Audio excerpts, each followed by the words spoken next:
Bonsoir tout le monde. Aujourd'hui, j'ai officiellement déposé ma candidature. Je suis candidat au poste de préfet de la MRC de Montcalm.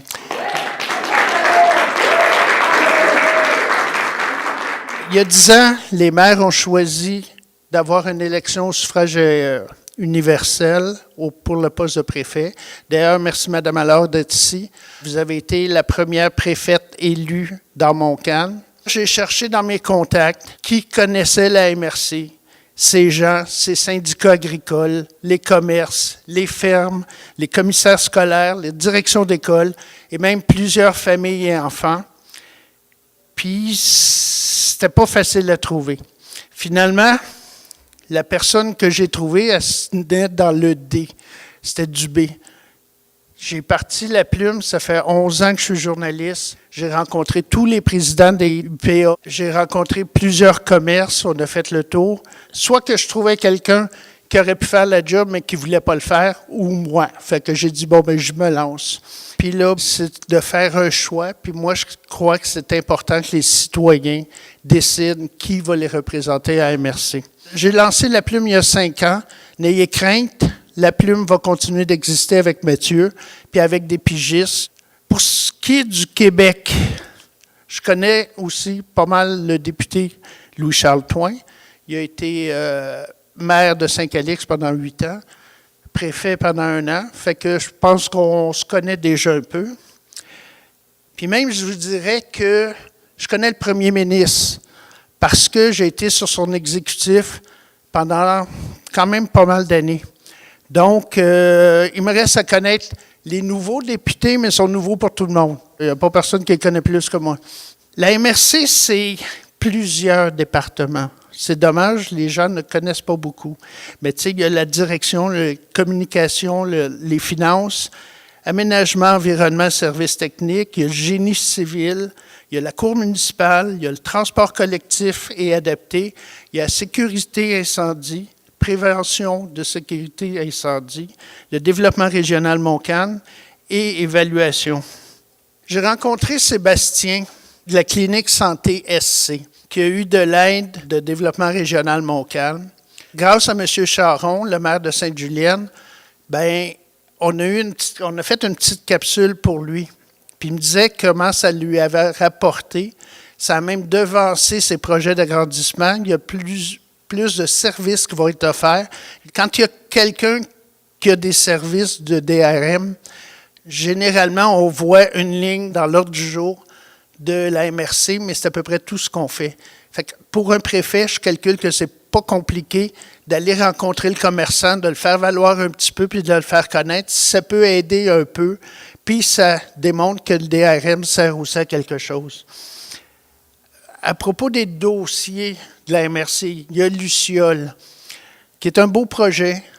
C'est difficile d'avoir des informations. Tu sais, les gens m'appellent moi pour savoir où est rendu Luciole.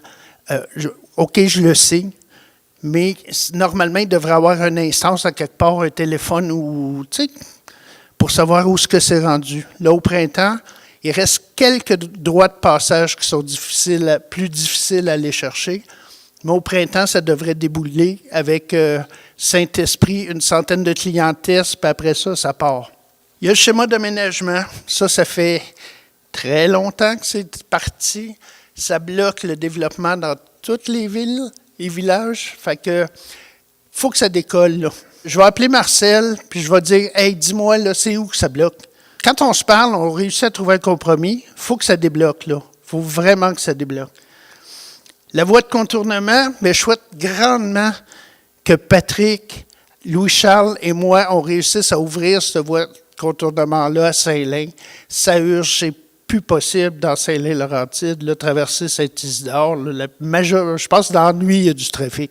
Puis je rêve que Patrick monte vraiment un plan pour la revitalisation de la rue Saint-Isidore. Puis après ça, il viendra me remplacer. Je vais être très content qu'il soit là. Il y a aussi la 125, ça Louis-Charles en a parlé, c'est sa glace. J'espère que ce n'est pas vraiment le terme qu'il voulait utiliser, mais je savais que ce ne serait pas cette année qu'on aurait des nouvelles de ça.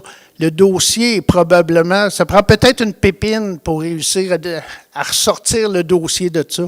Fait que va falloir qu'ils refassent les plans, va falloir que les règles en environnement surtout ont changé depuis ce temps-là. Fait que tout est à refaire. Moi, je ne m'attends pas des nouvelles avant probablement la 3e ou même la dernière année du mandat. Mais je suis certain que Louis-Charles va travailler là-dessus. Puis, un des grands projets que je voudrais vraiment mettre à jour, je sais qu'il y a un peu de travail qui se fait présentement à la MRC, mais il y en a des MRC qui sont à leur 3e refonte de leur politique environnementale. Pour l'instant, dans la MRC, la politique environnementale, là, c'est la collecte sélective. J'aimerais ça avancer un petit peu plus loin. C'est sûr qu'on ne peut pas tout changer, mais on peut prendre des bons exemples. Là. Juste à côté, dans Matawinie, il y a des belles choses qui se font. Les gens ne viennent pas à la MRC. Généralement, on est 1, 2, des fois 3, là, si Roger est là. Il faut que les gens portent un intérêt. Il faut commencer par leur dire que sur leur compte de taxes, ils ont tout de l'argent qui s'en va à MRC. Ça, généralement, quand tu touches à la poche de quelqu'un, ils checkent un petit peu plus. Puis, l'autre chose, c'est les assemblées publiques.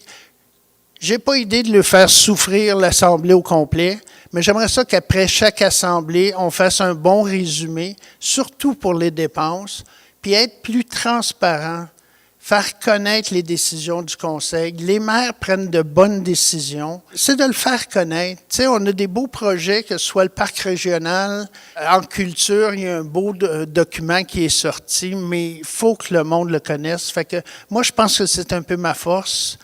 D'aller voir les gens. Ça, tout le monde va continuer à me poser des questions parce qu'ils le font déjà.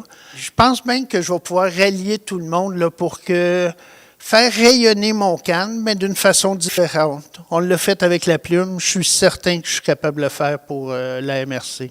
De rencontrer même les directeurs des départements, que Stéphane au DRM me dise combien d'entreprises ils ont aidé l'année dernière, combien d'emplois ça a créé, qu'est-ce qui se fait au DRM. La même chose en culture, la même chose en urbanisme, la même chose. On a des ingénieurs à MRC, là. Puis je calcule que ça rapporte aux municipalités. Il y a les municipalités qui le savent, les autres ne le savent pas. Fait que moi, c'est vraiment là, de mettre en valeur les employés, les maires, leur travail. Tu sais, tous les maires vont d'un comité. Il y a une quinzaine de comités en tout. Le budget, c'est 8 millions. C'est le 3e plus haut budget dans la MRC, soit après Sainte-Julienne et Saint-Lin. C'est autant que les 5 plus petites municipalités de la MRC. Fait que c'est quand même un budget important. Vous savez qu'un préfet, là, ça amène des idées, ça pousse des dossiers, mais la décision en tant que telle, ce sont les maires qui la prennent. Puis je voudrais vraiment, mais vraiment faire connaître qu'est-ce qui se fait. Il y a des beaux services, il y a des employés efficaces. J'aime tous les maires qui sont autour de la table. Puis ensemble, je pense qu'on peut réellement faire un changement pour tous les citoyens. Embarquez avec moi.